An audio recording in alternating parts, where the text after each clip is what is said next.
ಈ ದಿನದ ದೇವರ ವಾಕ್ಯಕ್ಕೆ ನಿಮ್ಮನ್ನು ಸ್ವಾಗತಿಸುತ್ತೇನೆ.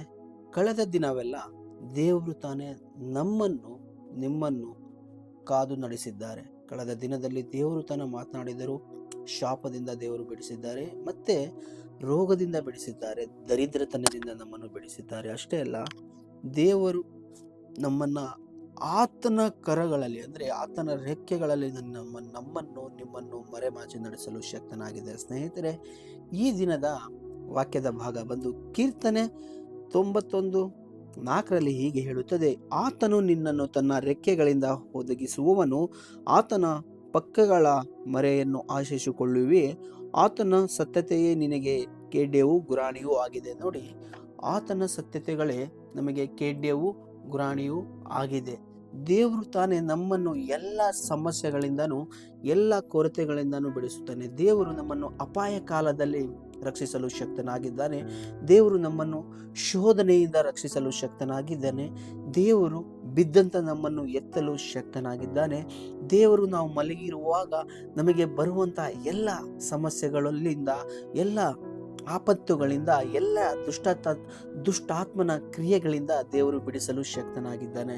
ದೇವರ ಆತ್ಮನು ಹೇಳಿದ ಹಾಗೆ ಆತನು ನಿನ್ನನ್ನು ತನ್ನ ರೆಕ್ಕೆಗಳಿಂದ ಒದಗಿಸುವನು. ನೀನು ನೋಡಿ, ಒಂದು ಮರಿನ ಹೇಗೆ ಕಾದು ನಡೆಸುತ್ತೆ ಅದು ಆತನ ರೆಕ್ಕೆಗಳಲ್ಲಿ, ಅದೇ ರೀತಿಯಾಗಿ ದೇವರು ನಮ್ಮನ್ನು ಆತನ ರೆಕ್ಕೆಗಳ ಮರೆಯಲ್ಲಿ ಕಾದು ನಡೆಸುತ್ತಿದ್ದಾರೆ. ಸ್ನೇಹಿತರೆ, ಯಾವಾಗಲೂ ನಾವು ಚಿಂತಿಸದೆ ದೇವರ ವಾಕ್ಯವನ್ನು ನಾವು ನೆನಪು ಮಾಡಿಕೊಳ್ಳುವಾಗ, ದೇವರ ವಾಕ್ಯದಲ್ಲಿ ಹೀಗೆ ಹೇಳುವ ಹಾಗೆ, ಹಿರಿಮೆಯದಲ್ಲಿ ಹೇಗೆ ಹೇಳುತ್ತದೆ: ನನಗನ್ನು ಕರೆಯೇ, ನಾನು ಅವಾಗ ಬಂದು ನಿನಗೆ ಸದುತ್ತರವನ್ನು ಕೊಡುತ್ತೇನೆ ಎಂಬುದಾಗಿ ಹೇಳಿದ ಹಾಗೆ, ಯಾವ ಸಮಸ್ಯೆ ಇಲ್ಲರಿ, ಯಾವ ಇಕ್ಕಟ್ಟಿದ್ದರೂ ನಾವು ದೇವರನ್ನು ಕರೆಯುವಾಗ ದೇವರು ತಾನೇ ನಮ್ಮನ್ನು ಉತ್ತರಿಸುತ್ತಾನೆ.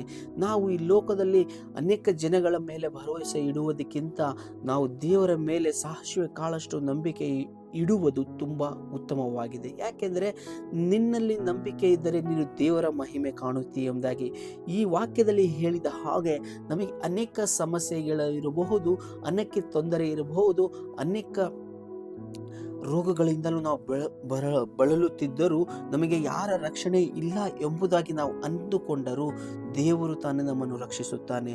ನಮ್ಮ ಕಾಲಿಗೆ ಕಲ್ಲು ತಗಲದ ಹಾಗೆ ಪ್ರತಿನಿತ್ಯವೂ ಪ್ರತಿದಿನವೂ ದೇವರು ತಾನೇ ನಮ್ಮನ್ನು ನಡೆಸಲು ಶಕ್ತನಾಗಿದ್ದಾನೆ. ಪ್ರಿಯರೇ, ಆದ ಕಾರಣ ಯಾವಾಗಲೂ ದೇವರ ವಾಕ್ಯದ ಜೊತೆ ನಾವು ಮಾತನಾಡೋಣ, ಯಾವಾಗಲೂ ದೇವರನ್ನು ನೆನೆಸೋಣ. ದೇವರು ತಾನೇ ನಮ್ಮಲ್ಲಿ ಬರುವಂತಹ ಎಲ್ಲ ಸಮಸ್ಯೆ ಇಕ್ಕಟ್ಟುಗಳಿಂದ ಬಿಡಿಸಲು ಶಕ್ತನಾಗಿದ್ದಾನೆ. ಈ ಸಣ್ಣ ಪ್ರಾರ್ಥನೆಯಿಂದ ಈ ದೇವರ ವಾಕ್ಯವನ್ನು, ಈ ದಿನದ ವಾಕ್ಯವನ್ನು ಮುಗಿಸೋಣ.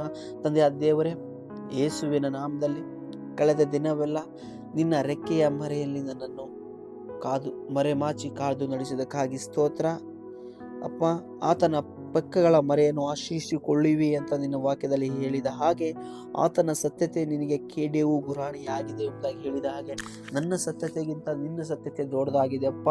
ಖೇಡ್ಯವೂ ಗುರಾಣಿಯೂ ಆಗಿ ನನ್ನನ್ನು ಕರ್ತನೆ ಕಾದು ನಡೆಸುವುದಕ್ಕಾಗಿ ಸ್ತೋತ್ರ ಅಪ್ಪ. ಅನೇಕ ಸಮಸ್ಯೆಗಳು ಇದ್ದರೂ ಕರ್ತನೆ, ನಿನ್ನನ್ನು ನೆನಪು ಮಾಡುವಾಗ, ನಿನ್ನನ್ನು ಕರೆಯುವಾಗ, ನಿನ್ನಲ್ಲಿ ಬೇಡಿಕೊಳ್ಳುವಾಗ ಎಲ್ಲವೂ ಕರ್ತನೆ ದೂರವಾಗುವಂಥದ್ದಾಗಿದೆ. ಯೇಸುವಿನ ನಾಮದಲ್ಲಿ ವಾಕ್ಯ ಕೇಳಿದ ಪ್ರತಿಯೊಬ್ಬರನ್ನು ಆಶೀರ್ವದಿಸು, ನಡೆಸು, ಸಹಾಯ ಮಾಡು. ನೀನು ತಾನೇ ನಮ್ಮ ಆದಿಯೂ ಅಂತ್ಯವೂ ಆಗಿ ನಡೆಸಬೇಕಾಗಿ ಯೇಸುವಿನ ನಾಮದಲ್ಲಿ ಪ್ರಾರ್ಥಿಸ್ತೇನೆ ಪರಲೋಕದಲ್ಲಿ.